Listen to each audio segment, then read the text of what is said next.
New Zealand will establish a royal commission into the government's response to the COVID crisis.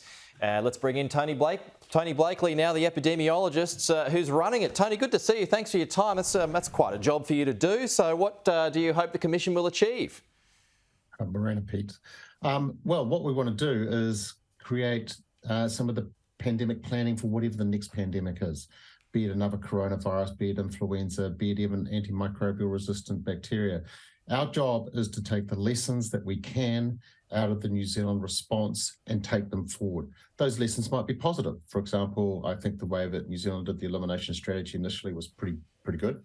But there will also be some things that we say could have been done better. For example, the use of internal borders within the country might have been done a little bit better. So our job is to help with pandemic planning, preparedness for Aotearoa New Zealand for whatever future pandemic comes our way. Okay, now given what we know about the virus, do you expect it to drill down on overreach? When you say the virus and overreach, what I think you're talking about is overreach of government policy in response to the pandemic. That will be within scope. So, for example, I would, rather than the word overreach, I'd perhaps use the word proportionality. Now, in public health, we sometimes have draconian powers that we can implement because of an emergency. It's very important that those powers are exercised in a proportionate manner. So, for example, when you're doing lockdowns, you have to consider the implications on the economy, on people's mental health. You're protecting them from the physical damage of a virus, but there's the mental health. So, of course, that proportionality, which might extend to overreach or sometimes underreach, is very much in scope. Right, and is also mental health part of the scope, and particular those that extend to kids? Yes and yes. We are looking at the full breadth. Now, that's a big job.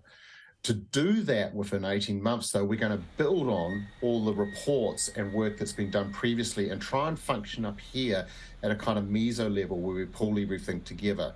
Because as you just indicate, the scope is very broad. So we're going to try and touch on all those aspects and focus in particular on those things that were particular to Aotearoa New Zealand, because in parallel to our work, there'll be other countries doing commissions and inquiries. We can leverage off that for some of the generic stuff. Our focus will be trying to work out that best set of tools that Aotearoa New Zealand can use in the future for pandemic response. How long do you expect mental health or children who suffered greatly by mental health difficulties during the COVID pandemic, how long do you expect that to extend for? Oh, look, that's how long is a piece of string type of thing. Yeah, but a long time. Let's go through. Well, it could be, but for some children, it'll just be the immediate stuff, the feeling of being locked down in your own house with your mum and dad doing home teaching. Yeah. Through to some children whose educational. That's the bigger point. That one there. That's the bigger point, but as with all of these things, there's probably a small people that have those long-term impacts. Now, as to how much we get down in the weeds, down in the detail on that, we won't be going all the way down there, but we'll be considering those things and looking at the best research evidence available. How do you think this affects Australia? When you say this, do you mean this inquiry? Yes. Or this type of pan?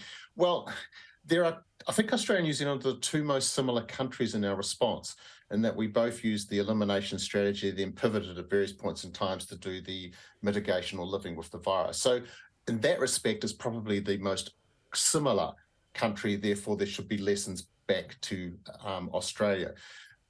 Some of the aspects in the New Zealand one that particularly particular or specific include Māori, Pacific Island, multicultural. We have those issues here too in Australia with Aboriginal and Torres Strait Islander and marginalised communities. So those aspects, I imagine, will have a lot of resonance. Yeah, I mean, does it just mean that Australia will have to have a royal commission though as well? Yeah, look, that's up to the Australian government. There are various ways of going about this. New Zealand's electing to have a royal commission.